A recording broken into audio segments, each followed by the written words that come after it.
ഇറാന്റെ ധീരമായ ballistic missile പദ്ധതിയുടെ പുതിയൊരു അധ്യായമാണ് ലോകരാഷ്ട്രങ്ങളെ ഞെട്ടിച്ചിരിക്കുന്നത്. ഇസ്ലാമിക് റിപ്പബ്ലിക് ഓഫ് ഇറാൻ തങ്ങളുടെ ആണവായുധ ശക്തികളുടെ ഭാഗമായി 10,000 കിലോമീറ്റർ പരിധിയുള്ള ഒരു പുതിയ ഇന്റർ കോണ്ടിനെന്റൽ ബാലിസ്റ്റിക് മിസൈൽ വെളിപ്പെടുത്തിയിരിക്കുന്നു. ഈ മിസൈലിന്റെ പരിധി അമേരിക്കയുടെ ഹൃദയഭാഗം എന്ന് പറയുന്ന ന്യൂയോർക്കിന്റെ തെരുവുകളിൽ നിന്ന് വാഷിംഗ്ടണിലെ പെന്റഗൺ വരെ നേരിട്ട് ലക്ഷ്യമാക്കാൻ കഴിവുള്ളതാണ് എന്നാണ് പുറത്തുവരുന്ന പല റിപ്പോർട്ടുകളിലൂടെയും വ്യക്തമാകുന്നത്. ഇറാൻ സ്റ്റേറ്റ് മീഡിയ, പ്രത്യേകിച്ച് തസ്നീം ന്യൂസ് ഏജൻസി, ഈ മിസൈലിനെ സേവനത്തിന് ഏതാണ്ട് തയ്യാറായിരിക്കുന്നു എന്നാണ് വിശേഷിപ്പിച്ചത്. അത് ടെഹ്റാന്റെ മുമ്പത്തെ സ്വയം ചുമത്തിയ 2000 കിലോമീറ്റർ പരിധിയിൽ നിന്നുള്ള ഒരു നാടകീയമായ വർധനയാണ്. ഈ പുതിയ മിസൈലിന്റെ ബഹുഘടന എന്ന് പറയുന്നത് ദ്രുതഗതിയിലുള്ള സോളിഡ് ഫ്യൂവൽ പ്രൊപ്പൽഷൻ സാങ്കേതികത അടിസ്ഥാനമാക്കിയുള്ളതാണ്. ശത്രുക്കളുടെ റഡാറുകളെ ബുദ്ധിമുട്ടിക്കുന്ന മൊബൈൽ ട്രാൻസ്പോർട്ടർ എറക്ടർ സിസ്റ്റങ്ങൾ ഈ മിസൈലിനെ ഒരു യഥാർത്ഥ ഭീഷണിയാക്കി മാറ്റുകയാണ്.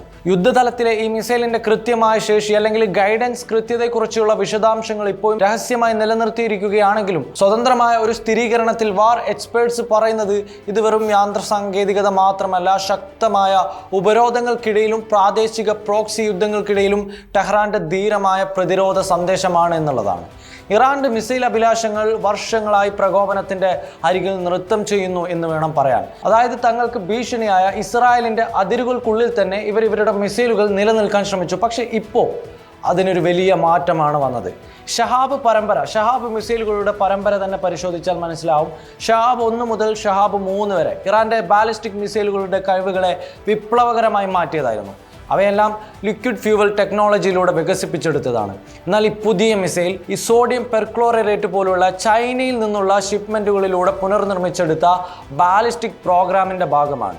ഇപ്പോൾ വേറൊരു കാര്യം ഇവിടെ മനസ്സിലാക്കേണ്ടത് എന്താണെന്ന് വെച്ച് കഴിഞ്ഞാൽ UN ഉപരോധങ്ങൾക്കിടയിലും ഇസ്രായേലിൻ്റെ കടുത്ത ആക്രമണങ്ങൾക്കിടയിലും ഇറാൻ തങ്ങളുടെ ഉൽപ്പാദന കേന്ദ്രങ്ങൾ പുനഃസ്ഥാപിക്കുന്നതിൻ്റെ തിരക്കിലാണ്. അമേരിക്കൻ പ്രസിഡന്റ് ട്രംപ് തൻ്റെ മാക്സിമം പ്രഷർ നയം ഇരട്ടിപ്പിക്കുകയും പുതിയ ആണവ ചർച്ചകൾക്ക് ആക്കം കൂട്ടുകയും ചെയ്യുന്ന ഇതേ സമയത്ത് ഇറാൻ ഇങ്ങനെ ഒരു ഘട്ടത്തിലേക്ക് കടക്കുന്നതിൽ നിന്ന് വിദഗ്ധർ അഭിപ്രായപ്പെടുന്നത് ഇങ്ങനെയാണ്: ഇനി നമ്മൾ നിങ്ങളിലേക്കും എത്താം, അതായത് ന്യൂയോർക്കിലേക്കും ഞങ്ങൾക്ക് എത്താം എന്നൊരു കനത്ത മുന്നറിയിപ്പ് ഇറാൻ പറയുന്നത് പോലെയുണ്ട് എന്നുള്ളതാണ്.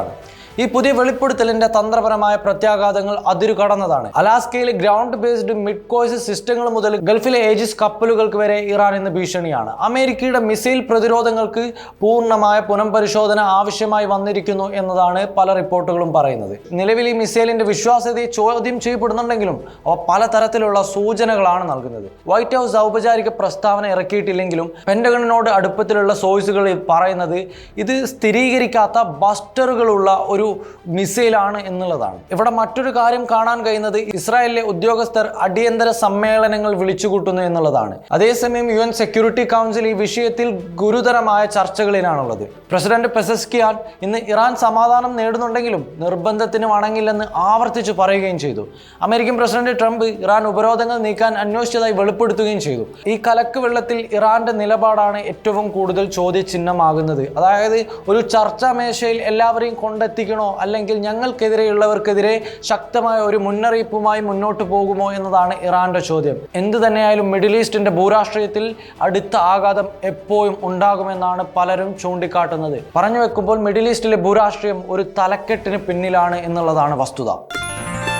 Waytonikah.com, the exclusive Muslim matrimonial site.